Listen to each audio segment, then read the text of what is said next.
Welcome to the Jill on Money Show. It's Monday, August 19th, and we are here trying to help you make better, less bad, less complicated financial decisions.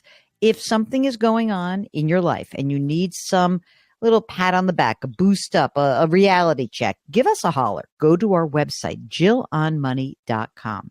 Click the Contact Us button and let us know what's going on. That's the email we receive. Now, if you actually would like to join us on the show live, check the box. Mark will do everything else. And even when there are technical snafus, which do happen from time to time, we do tend to solve them. Mark does. I do nothing, truly.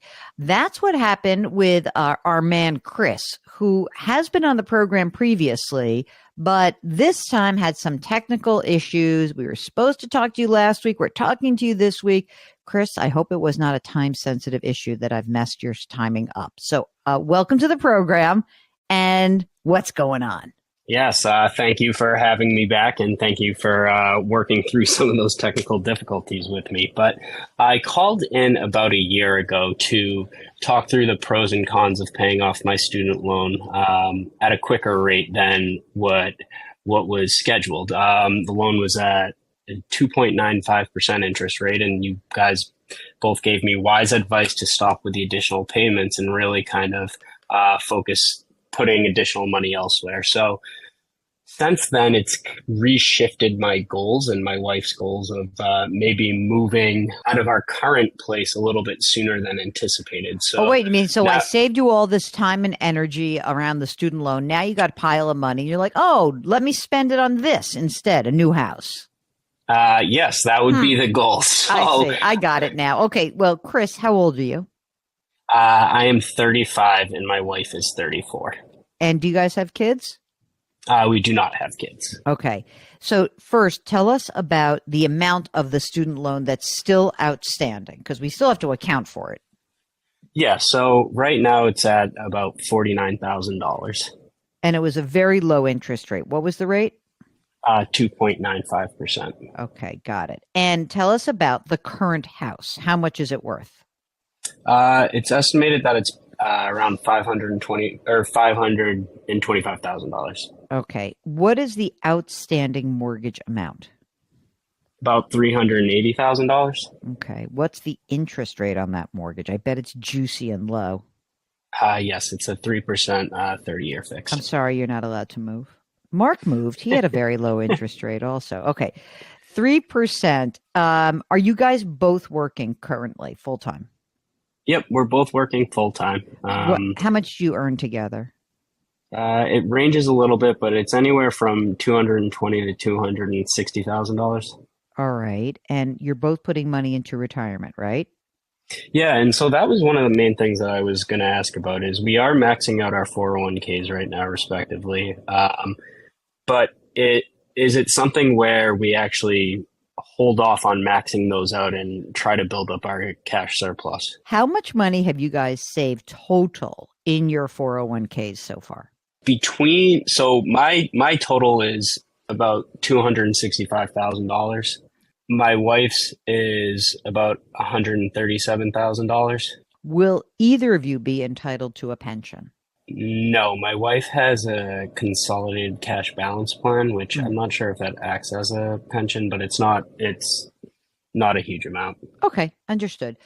What about money you've saved already outside of retirement? Do you have an investment account or a brokerage account? So that all that did include brokerage as well. So out of the 265,000, 55,000 of that is brokerage. Okay, so it's already been taxed, right? So that's what yes. So another, okay, I just want to know. So 210 is retirement, 55 is brokerage for you. Okay. And what about your wife? Same thing? Or is it a little bit in brokerage also, or just are you holding the taxable account in your name? She has probably 12,000 in brokerage. Okay. And what about money in the bank that you're thinking of for the house? So right now we have $73,000. We did have we did have a couple of odd expenses this past year, which affected that, but it's something where we're squirreling away as much as we can. Okay. Well, what would it take you to get into a house that you'd really, I presume that you're in this house, you like it, it's fine, but you really have your eyes on something. What is the something you have your eyes on? So for the 20% down payment, moving costs, everything like that, we would probably need 250,000. Okay. So you need 250. We can't just deplete all of your savings, but you do have a lot of money in equity that's in your house already. So that's kind of amazing, right? Yes, but it gets maybe a little bit more complicated because Oh no, I hate complications. I thought I was just about to do 525 minus 380. yeah, I'd like you to not do that because Okay. I would really ideally I'd like to hold on to our current place. I think that between network of family and friends, if we were to able to rent it out, we would be able to with like really low stress and cover the costs of the current home and break even, if not have a little bit of additional income. But ideally, I would really like to hang on to it. Hmm. You hear this? Hmm. All right. Well, you're going to have to just wait longer to accumulate the money you need to put the money down on a new home, right? Well, so that's where I wasn't sure if it made so.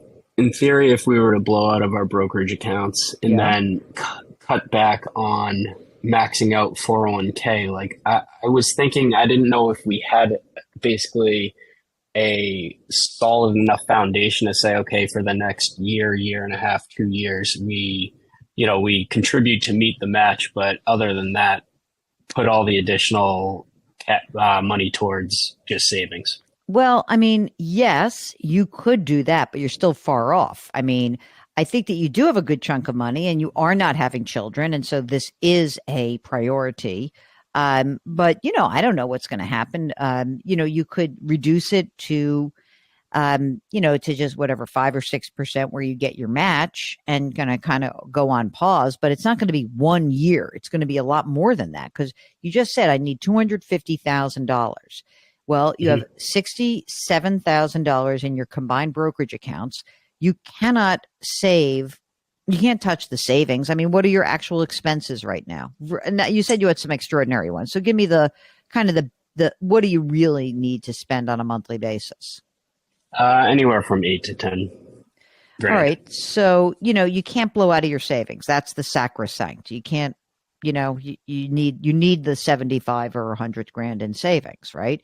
So, Yeah. how much money when you have money in your brokerage, what do you think you could save every month right now? Like without cutting back on the retirement account? So right now, I'm putting away an additional 1,400 a month towards just money market. I recently stopped contributing to or it's in the brokerage, but I'm not buying anything with it and just keeping it in cash. And Mm-hmm. again, it's 1,400 a month, and I think there is probably additional that I could add. But it seems like we do have excess cash each month. It's just maybe figuring out the best way to use it. Harness that. Yeah.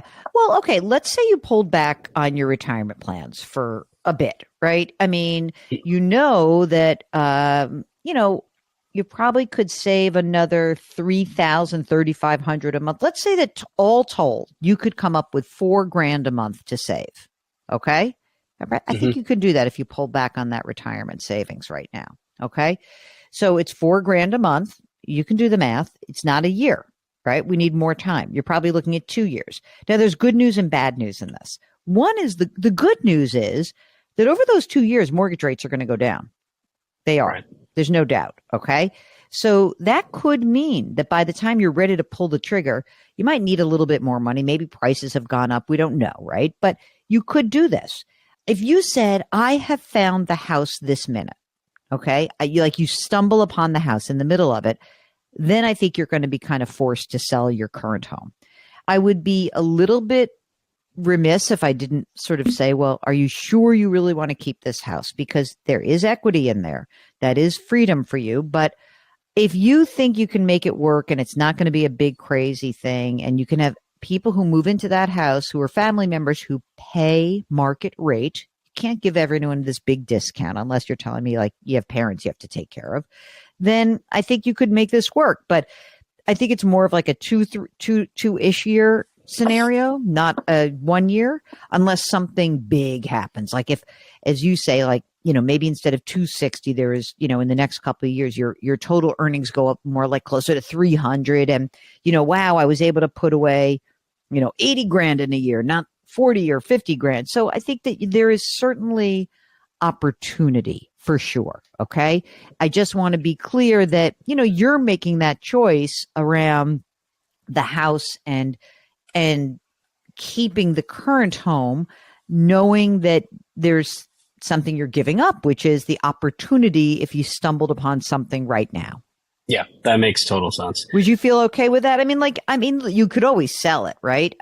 But if you're thinking it's a 2-year time horizon, this is what I'm going to do. You're going to squirrel away your money. You shouldn't live like monks or anything. But if you pause for a couple of years, given the fact that you have, $330,000, and then, maybe you'll have some passive income from the house, and then you start putting money in retirement again, and you're sort of back on track. I don't think there's anything wrong with that. Being in your mid 30s, taking a couple of years to just sort of be very concentrated on this idea of building your home down payment fund. I don't think there's anything wrong with that. You're foregoing that equity for a little look-see at what it's like to be a landlord. That's okay. Right. Who are the family members who are going to live there? Sibs? Yeah, it could be siblings or friends. Again, I have a large network in the area. What else is going on? Anything else that we should be aware of for you? No, the only other thing I would ask is for that brokerage account, if I'm foreseeing needing to use that, is it something, if it's 2 years away or 3 years away, do I start selling now? Do I wait and see what the market does in the next 2-3 years? I wouldn't sell now. I would not sell now. Okay. Definitely not. I think next year we start to make a decision. But, Okay. Even if we went great. into a terrible bear market in a year, we'll see. But you could start to free some money up. But the new money that goes in, you can also just say, I'm going to keep that really safe. It's going to be in a money market. And let's see how things go. If you're going to do some tax loss harvesting at the end of the year, then maybe I would lock that in. Maybe even how much money's in cash in those accounts? Is it all invested right now? Is it like what is it in? Mutual funds or ETFs? What do you got?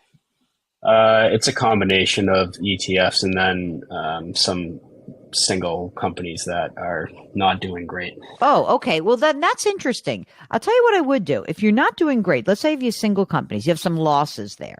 Maybe what I would do is I would take the loss for this year because you're making a lot of money, right? You're still making good money.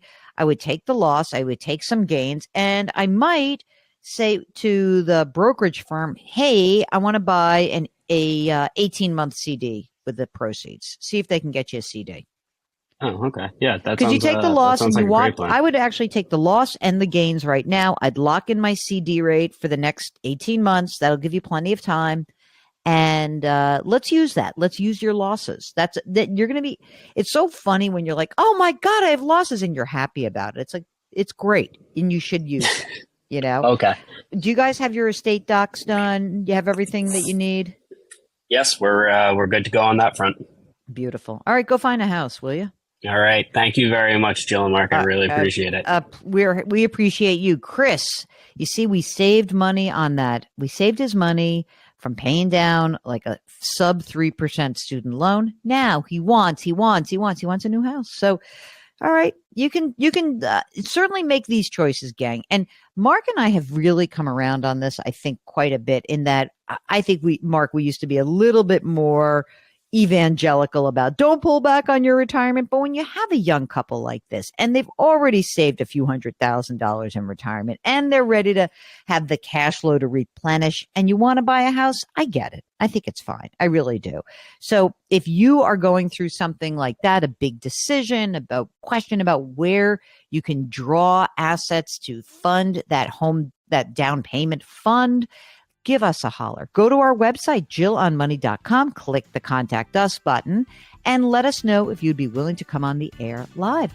Don't forget to sign up for the free weekly newsletter. Mark does such a great job with that. It comes out every single Friday, And subscribe to the Jill on Money live service. That's where you have access to 4 quarterly live webinars for the next 12 months.